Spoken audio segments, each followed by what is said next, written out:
Sir ನಿಮ್ದು ಯಾವತ್ತೂ ಒಂದಿತ್ತು, ಒಬ್ಬ ನಾಯಕ ಆಗಿರೋನು ನಾಯಕರ ಹಿಂದೆ ಸುತ್ತಾಡ್ದೇನೆ ಪಕ್ಷದ ಹಿಂದೆ ಅಂದರೆ ಪಕ್ಷದ ಸಂಘಟನೆ ಮಾಡಬೇಕು ಅಂತ.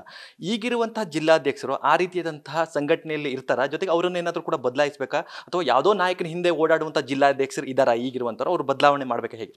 ನೋಡಿ, ನಾನು ಹೇಳುವಂಥದ್ದು ಇಷ್ಟೇ. ಹೊಸ ಚುನಾವಣೆ ಪ್ರಕ್ರಿಯೆ ಪ್ರಾರಂಭ ಆದ ಮೇಲೆ ನಮಗೆ ಒಂದು ಸಂವಿಧಾನ ಇದೆ, ಒಂದಷ್ಟು ರೂಲ್ಸ್ ಆ್ಯಂಡ್ ರೆಗ್ಯುಲೇಷನ್ಸ್ ಇದೆ. ಅದರ ವ್ಯಾಪ್ತಿಯಲ್ಲಿ ಚುನಾವಣೆ ನಡೆಸುವಂಥದ್ದು. ಯಾರು ಒಳ್ಳೆಯವ ಯಾರು ಕೆಟ್ಟವ ಅಂತ ಹೇಳುವಂಥದ್ದು ನಾವು ಅವರಿಗೆ ಜವಾಬ್ದಾರಿ ಕೊಟ್ಟ ನಂತರ ಮಾತ್ರ ಮಾತಾಡೋಕ್ಕಾಗುತ್ತೆ. ಯಾಕೆಂತ ಹೇಳಿದರೆ ನಿಮಗೆ ಇವರು ಅಮೇರಿಕದ ಹಿಂದಿನ ಅಧ್ಯಕ್ಷರು ಒಂದು ಮಾತನ್ನು ಹೇಳಿದರು. ಯಾವುದಾದ್ರು ಒಬ್ಬ ವ್ಯಕ್ತಿಯ ನಿಜವಾದ ಅವನ ಘನಸ್ಥಿಕೆ, ಅವನ ಇದನ್ನು ನೋಡ್ಬೇಕಾದ್ರೆ ಅವನಿಗೊಂದು ಜವಾಬ್ದಾರಿ ಕೊಡಿ, ಆಗಲೇ ಗೊತ್ತಾಗೋದು ಅಂತ. ಆದ ಕಾರಣ ಕೆಲವರು ಅಲ್ಲಿಯ ಚುನಾವಣಾ ಪ್ರಕ್ರಿಯೆಯಲ್ಲಿ ಆರಿಸಿ ಬಂದವರು ಎಲ್ಲರೂ 100% 39 ಜಿಲ್ಲೆಯ ಅಧ್ಯಕ್ಷರು ಕೂಡ ಸರಿ ಇರ್ತಾರೆ ಅಂತ 1-2-4 ಜಿಲ್ಲೆಯ ವ್ಯತ್ಯಾಸಗಳಿರಲಿಕ್ಕೂ ಸಾಕು. ಆದರೆ ಚುನಾವಣೆಗಳು ಕಾನೂನುಬದ್ಧವಾಗಿ ನಡಿಬೇಕು ಅಂತ ಹೇಳುವಂಥದ್ದು ನನ್ನ ಆಶಯ. ಆ ಥರ ನಡೀತಾ ಇದೆಯಾ ರಾಜ್ಯ ಬಿಜೆಪಿ? ಈಗ ಸ್ವಲ್ಪ ಮಟ್ಟಿಗೆ ಮೊನ್ನೆಯ ಇದರಲ್ಲಿ ಚುನಾವಣಾಧಿಕಾರಿಗಳು ಹಲವಾರು ಕಡೆಗಳಲ್ಲಿ ಅಲ್ಲಿ ಭಾರಿ ದೊಡ್ಡ ರೀತಿಯಲ್ಲಿ ನಮ್ಮ ಕಾರ್ಯಕರ್ತರು ಸೇರದ ಕಾರಣ ಅದನ್ನು ಸರಿಯಾಗಿ ಮಾಡಲಿಲ್ಲ ಅಂತ ಹೇಳುವಂಥ ನಮ್ಮ ಗಮನಕ್ಕೆ ಬಂದಿದೆ. ಅದನ್ನು ರೆಕ್ಟಿಫೈ ಮಾಡುವಂಥದ್ದಕ್ಕೆ ಈಗಾಗಲೇ ನಮ್ಮ ರಾಜ್ಯದ ಉಸ್ತುವಾರಿಗಳು ಸೂಚನೆಗಳನ್ನು ಕೊಟ್ಟಿದ್ದಾರೆ. ಸರ್, ಕೊನೆ ಪ್ರಶ್ನೆ ಸರ್.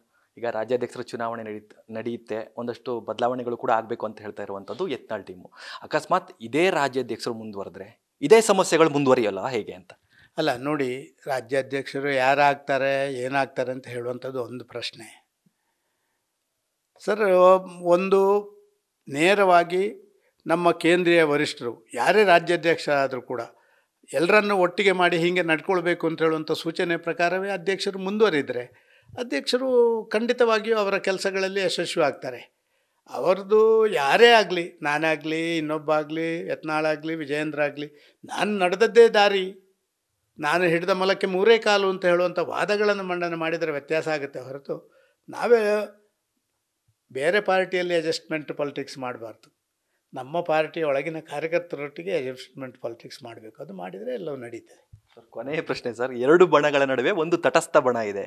ಆ ತಟಸ್ಥ ಬಣ ಯಾವತ್ತೂ ಕೂಡ ಈ 2 ಕಡೆನೂ ಎಕ್ಸ್ಲೇಟರ್ ಹಾಕುವಂಥ ಕೆಲಸಗಳನ್ನು ಮಾಡ್ತಾ ಇರುವಂಥದ್ದು. ಈಗ ಆ 3 ಬಣಕ್ಕೆ ಅಂತ್ಯ ಯಾವಾಗ, ಅಥವಾ ಒಂದೇ ಬಣದಲ್ಲಿ ಹೋಗುವಂಥದ್ದು ಯಾವಾಗ? ನನಗೆ ಅನ್ನಿಸ್ತದೆ, ಈ ಬಾರಿಯ ನಮ್ಮ ಅಧ್ಯಕ್ಷರ ಚುನಾವಣೆ ಆಗಿ ಅಧ್ಯಕ್ಷರ ಆಯ್ಕೆ ಆದಮೇಲೆ ಮತ್ತೆ ಬಣ ಪ್ರಶ್ನೆಯೇ ಉದ್ಭವ ಆಗೋದಿಲ್ಲ. ಮತ್ತೆ ಯಾರು ವಿರೋಧ ಮಾಡ್ಬೋದು ಭಾರತೀಯ ಜನತಾ ಪಾರ್ಟಿ. ಈಗ ಅಷ್ಟರವರೆಗೆ ಬಣಗಳು ಅಂತ ಇರ್ತವೆ.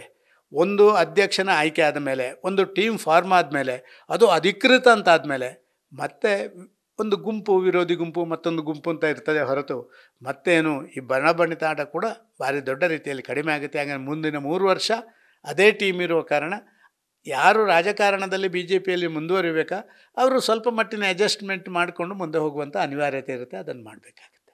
Thank you sir. ಇವಿಷ್ಟು ಮಾಜಿ CM ಸದಾನಂದ ಗೌಡರ ಮಾತಾಗಿತ್ತು. ಕ್ಯಾಮ್ರಾಮನ್ ಮುರಳಿ ಜೊತೆ Ganapati, news first, Bengaluru. News first, ನಿರ್ಭೀತಿಯಿಂದ ನಿಮ್ಮ ಪರವಾಗಿ.